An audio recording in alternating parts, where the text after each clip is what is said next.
Saludos seres humanos de YouTube, soy el ave de la noche y hoy les traigo un análisis psicológico de Bocchi de Rock. Comencemos de una vez.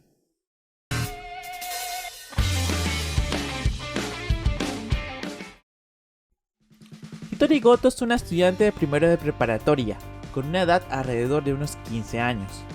Vive junto a ambos padres y su hermana menor, con los cuales tiene una relación un tanto alejada por el hecho de que ella se preocupa mucho por practicar con la guitarra, hacer amigos y posteriormente las actividades de su banda. Aún así, se observa la comprensión y el apoyo que le otorgan sus padres a pesar de que ella se aísle y que tenga algunos comportamientos extraños. No mames, casi me cago del susto. Parece estar situada en una clase socioeconómica media. Tiene algunas comodidades como una guitarra, un amplificador, una laptop y un cuarto sola. Entonces, si todo lo anterior al parecer está relativamente bien, ¿cuál es el problema? Tengo un problema. Bueno, tengo dos problemas, ¿vale? Bueno, tengo muchos problemas. Al comienzo del primer capítulo, Hitori nos cuenta acerca de un suceso que asumo sucedió en el jardín de infancia.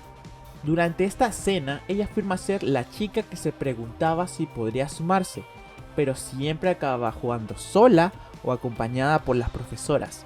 Pasamos inmediatamente a otra escena donde ella menciona estar en primero de secundaria media, con más o menos unos 12 o 13 años. Ella dice que cuando intenta hablar aparta la mirada de otros y tartamudea. Asimismo menciona su deseo de cambiar, el cual se expresa en el interés por la guitarra y su sueño de unirse a una banda, para poder, según sus mismas palabras, brillar. 3 años después de esta declaración y pese a su mejoría en la guitarra y tener un canal de YouTube un tanto famoso, en el presente no ha logrado formar nuevas amistades, mucho menos una banda. Hitori se lamenta de ello hasta que conoce a Nijika, una chica que de pronto le pide tocar para su banda.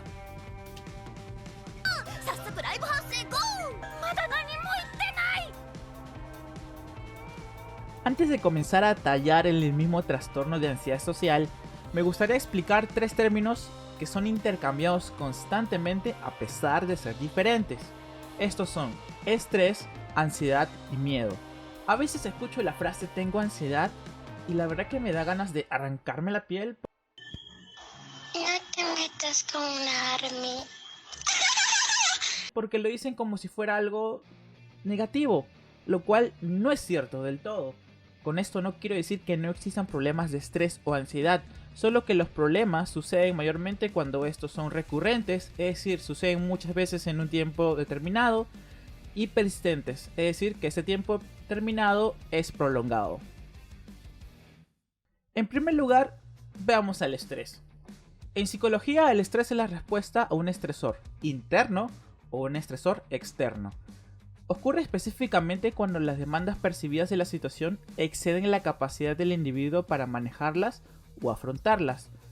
Esto a su vez genera una serie de efectos en distintos niveles, como el emocional, el cognitivo, el fisiológico y por supuesto el conductual. El estrés no tiene que ser de todo malo, porque puede mejorar nuestro rendimiento en diferentes actividades, pero esto solo pasa hasta un nivel óptimo. Luego de este nivel, los efectos suelen ser negativos. En segundo lugar, explicaremos al miedo. El miedo, junto con la ansiedad, es una emoción de tipo básica. Se activa por la detección de una amenaza y comprende una reacción de alarma inmediata que moviliza el organismo, es decir, nos orienta a tomar acción, los cuales suelen ser luchar o huir.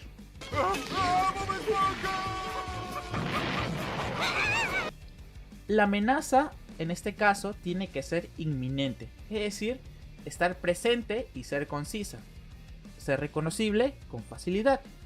Tiene una poca duración y se asocia con el presente, mayormente.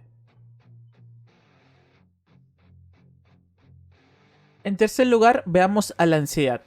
La ansiedad es una emoción. En esto es similar al miedo. En la ansiedad existe algo llamado aprensión, que es una inquietud y miedo anticipatorio, y síntoma somático de tensión, donde el objetivo es que se anticipa un peligro, una catástrofe o un infortunio inminente.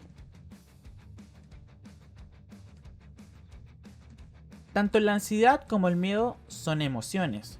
Ambas también comparten la presencia de estrés y de sus efectos. Las diferencias radican en su duración y el tipo de amenaza. Por un lado, la duración del miedo es corta y requiere de una amenaza presente. Por otro lado, la duración de la ansiedad suele ser prolongada y la amenaza suele estar relacionada o al futuro o es difusa. El trastorno de ansiedad social, o como lo llamaremos de aquí en adelante, TAS, es un trastorno ansioso caracterizado por la evitación y resistencia, junto a una ansiedad intensa y miedo de situaciones sociales. La edad de aparición más común es en el comienzo de la adolescencia. No obstante, existen casos donde inicia desde la niñez. El sexo femenino tiene un riesgo más alto de tener TAS que los varones. Aproximadamente solo un cuarto de la población padeciendo TAS es tratada. Se sabe que los estragos económicos causados por la pandemia y la vida acelerada con más carga para la población actual ha generado un incremento de casos de TAS. Los factores de riesgo no son causas de por sí, sino son factores para que padezcan o desarrollen un trastorno. Los diferentes factores se dividen en dos: genéticas y ambientales, siendo estos últimos los más influyentes en este caso. Se remarcan dos factores genéticos. En primer lugar, se sugiere teóricamente que existe una mayor sensibilidad fisiológica a las amenazas en personas con TAS, específicamente una respuesta a potenciales amenazas. En segundo lugar, se ha encontrado una relación fuerte entre la inhibición, aislamiento o timidez con el TAS y se plantea que existe un temperamento, es decir, una parte de la personalidad que se rige por la genética, con estas características. Del lado de los factores ambientales, como son abundantes, solo recurriré a nombrarlos rápidamente. Estos son experiencias negativas, padres con trastornos ansiosos y o que expresan ansiedad a niños en edades tempranas, estilo autoritario de enseñanza de la escuela, pocos amigos íntimos y victimización, un estilo parental en niños caracterizado por apoyar la autonomía, hostilidad, falta de calidez e implicarse excesivamente en la vida del niño. Por otro lado, un estilo parental en adolescentes caracterizado por una crianza aversiva, falta de calidez y excesivo control. La comorbilidad significa la predisposición que tiene un trastorno para desarrollar otro. El TAS tiene comorbilidad con muchos trastornos. En el primer grupo encontramos a los trastornos del estado de ánimo, como lo son la depresión mayor y el trastorno bipolar. En el segundo grupo encontramos a los trastornos ansiosos, cuáles son fobia específica, trastorno de pánico, agorafobia, trastorno de ansiedad generalizada y el trastorno de ansiedad por separación. En el tercer grupo encontramos a los trastornos obsesivos, como lo son el trastorno obsesivo compulsivo y el trastorno dismórfico corporal. Encontramos también al trastorno por uso del alcohol, al trastorno de personalidad evitativa, al trastorno de estrés postraumático, al trastorno de la conducta alimentaria, o llamado también el DSM-5 como trastorno alimenticios, y al déficit de atención y o hiperactividad. Para el diagnóstico utilizaremos los criterios del Manual Diagnóstico y Estadístico de los Trastornos Mentales, conocido como DSM en su quinta versión, o como yo le llamo, la Biblia de la Psicología, o al menos del ámbito patológico de ella. Tranquilo, Ned. Piensa en la Biblia. Sagrada Biblia. ¡Tan loco! Para que una persona cumpla con los criterios, normalmente se hace una amplia gama de recursos como entrevistas con el paciente, con sus allegados, registros observacionales, pruebas o test, experiencia clínica, etc. Pero como yo voy a tratar de hacer un diagnóstico más o menos riguroso a una mona china que no es real, y además soy un estudiante de psicología, utilizaré solo el registro observacional, específicamente un registro sistematizado. De una forma breve, para hacer un registro sistematizado que cumpla con los criterios se tiene que hacer lo siguiente: hacer un registro no sistematizado, que es como un conjunto de todas las conductas con su respectivo tiempo de aparición de una forma no tan organizada. Convertir los criterios de DSM-5 en una lista de conductas operacionales, es decir, en conductas que se entiendan y no sean ambiguas, que sean representativas de los criterios y, más importante, que se puedan medir. Elegir las conductas del registro no sistematizado que tengan una relación con la lista de conductas operacionales. Con las conductas operacionales elegidas se realiza el registro sistematizado. Y por último, medir las conductas del episodio 1 y 2. Algunas cosas a tener en cuenta. Para el cumplimiento de algunos criterios, como el C, el F y el G que vamos a ver posteriormente, he utilizado solo la observación simple, porque para mi parecer no era necesario medirlos. También he adaptado el registro sistematizado para conductas como pensamientos, ya que en las series se nos menciona lo que está pensando el personaje, pero en la vida real no se puede saber qué está pensando alguien. Bueno, y para no ser lo más aburrido, presentaré los criterios y las conductas relacionadas. Criterio A. Miedo o ansiedad intensa en una o más situaciones sociales en las que el individuo se ha expuesto al posible examen por otras personas. El criterio A tiene las siguientes conductas operacionales. Criterio B. El individuo tiene miedo de actuar de cierta manera o de mostrar síntomas de ansiedad que se valoren negativamente, es decir, que lo humillen o avergüencen, que se traduzca en rechazo o que ofenda a otras personas. El criterio B tiene las siguientes conductas operacionales. Criterio D.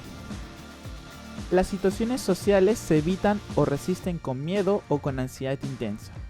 El criterio D tiene las siguientes conductas operacionales. Criterio E. El miedo o la ansiedad son desproporcionados a la amenaza real planteada por la situación social y el contexto sociocultural. El criterio E tiene la siguiente conducta operacional. Criterio G. El miedo, la ansiedad o la evitación causa malestar clínicamente significativo o deterioro en el social, laboral u otras áreas importantes del funcionamiento. El criterio G tiene las siguientes conductas operacionales. Criterio H. El miedo, la ansiedad o la evitación no se explica mejor por los síntomas de otro trastorno mental. El criterio H tiene la siguiente conducta operacional. El cumplimiento del criterio C y el criterio F se incumplen sin necesidad de registrar a una conducta operacional. Recordemos que en el primer episodio, Hitori a los 12 años menciona que tartamudeaba y evitaba mirar a la gente. Con esto se cumplirían ambos criterios. El criterio J se omitirá porque en la serie no se muestra que Hitori tiene alguna afección médica. Esta conducta obviamente es frecuente. Vemos en una variedad de situaciones a Hitori sobrepensar, suspirar o tartamudear. Esta conducta no es tan frecuente como la anterior, pero igual está presente. Es más, yo diría que es algo muy representativo de este personaje. Es muy frecuente verla en tensión y paralizada por situaciones sociales a su alrededor. Con esas tres conductas se validaría el criterio A. La presencia de esta conducta se da cuando Hitori sobrepiensa en forma de cortos animados con esa papa y la otra cosa. También se presenta con bastante frecuencia el hecho de esquivar la mirada en ambos episodios. Con estas dos conductas se validaría el criterio B. Hitori suele quedarse metida en su mente y no responde sino hasta después de un rato cuando se calma. Hitori en el primer episodio no suele mencionar o pensar que quiere escapar, pero sí huye y se esconde del concierto, cosa que en el episodio 2 sucede al revés. Con estas tres conductas se validaría el criterio D. Solo en un episodio vemos a Hitori aludir a la muerte o sufrir una tragedia antes que enfrascarse en una situación social, lo cual no es mucho. No obstante, si tenemos en cuenta que las situaciones sociales no conllevan riesgo de ese tipo, podemos validar el criterio E. En un solo momento Hitori menciona no querer ir al colegio, lo cual es bueno porque no habría conocido a Nijika ni a ningún miembro de la banda, lo cual le empeoraría sus síntomas. aunque lo que sí afirma con cierta frecuencia es el hecho de no tener amigos y de ser una chica solitaria.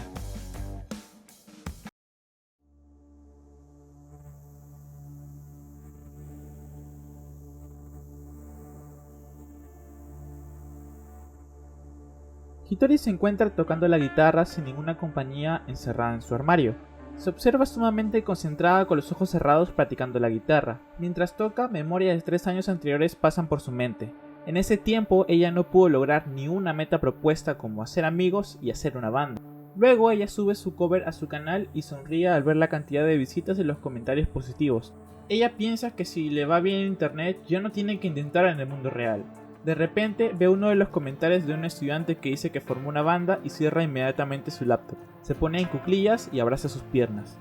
Mira al vacío a la vez que recuerda todos sus intentos anteriores.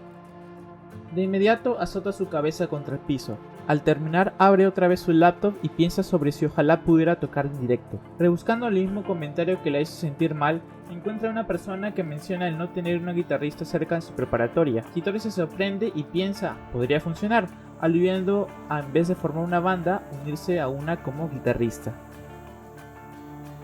Cabe aclarar que Hitori ya ha pasado muchas experiencias hasta este punto. Ahora es una guitarrista de una banda, tocó en su primer concierto en una caja de mangos, tuvo un papel importante de reclutar a Kita, escribió su primera canción con Ryo, tuvo una visita de sus amigas por primera vez, tocó en un concierto callejero con una borracha desconocida para vender todas sus entradas, fue inspirada por el sueño de Nijika y convenció junto a su banda a Seika para poder tocar en su primer concierto oficial. Bueno, la anécdota comienza cuando todas las chicas están ansiosas y tocan la primera canción. El público ni se asombra. Es más, una de las chicas del fondo pregunta para qué llegamos temprano. Kita nerviosamente anuncia la segunda canción. Hitori ve todo esto y piensa que su presentación sería mejorable. De inmediato recuerda el concierto callejero y de repente menciona que no quiere quedarse así. Hitori pisa el pedal y empieza a tocar un solo bien endemoniado.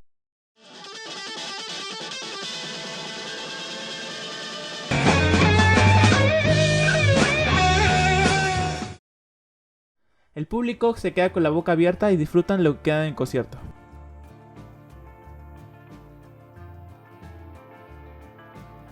Se puede suponer que Hitori está practicando la guitarra por dos razones. La primera es la promesa que hizo cuando era niña de formar una banda y brillar. La segunda es la más actual, la cual es la retroalimentación positiva que recibe en su canal en forma de comentarios, vistas y suscriptores. A pesar de ello, ella siente niveles altos de estrés y ansiedad al recordar que no ha logrado su objetivo propuesto y se decide otra vez intentar ser parte de una banda.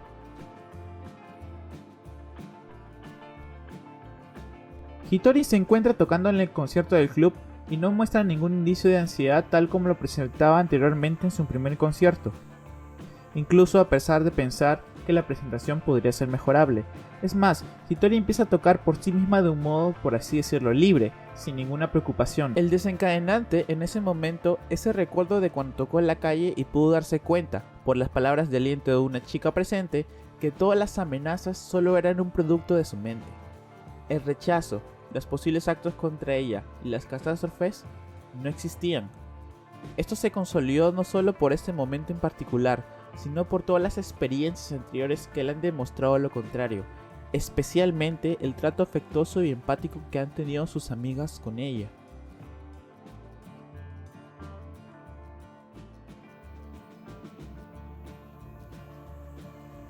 Hitori, al recordar todos sus intentos fallidos de formar una banda, siente que todo el tiempo que ha practicado con la guitarra es inútil.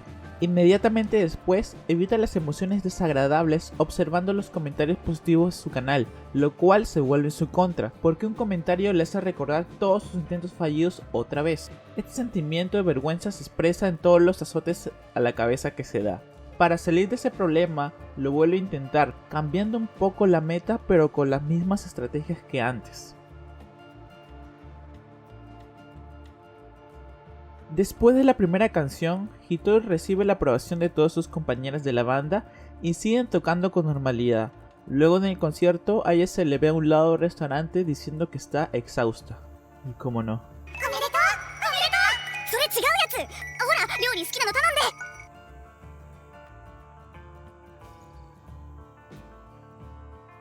La función principal es la detención. El término brillar quiere decir que ella, al ser una estrella de rock, será famosa. Esto a su vez hará que le presten atención otras personas. Otra función sería la de evitación. No es casualidad que eligió ser miembro de una banda para solucionar su problema de socialización y soledad. Ser miembro de una banda es para ella una forma de evitar el inicio y el mantenimiento de interacciones y relaciones sociales de su parte. Se destaca la función altruista. Hitori quiere retornar el buen trato que le han tenido a ella, sobre todo Nijika, incluso cuando esto signifique tocar con todo lo que tiene y aún así fallar. También se encuentra la función de recompensa. Ella ama tocar la guitarra porque ama tocar la guitarra. Sin ansiedad ni miedo de por medio, la actividad se convierte en gratificante y puede fluir sin ningún problema.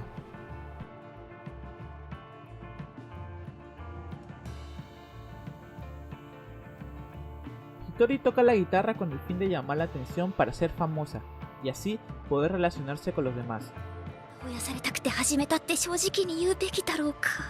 Asimismo, sirve también como protección para evitar iniciar interacciones sociales y por ende confrontar emociones negativas como la ansiedad y el miedo, causadas por amenazas exageradas o no existentes de rechazo y humillación. Esto sucede cuando ella realiza atribuciones erróneas de lo que piensan otras personas de ella. También se destaca la influencia de experiencias negativas de soledad de la niñez, las cuales han impactado su autoestima. Hitori toca la guitarra para hacer que su banda tenga una buena presentación.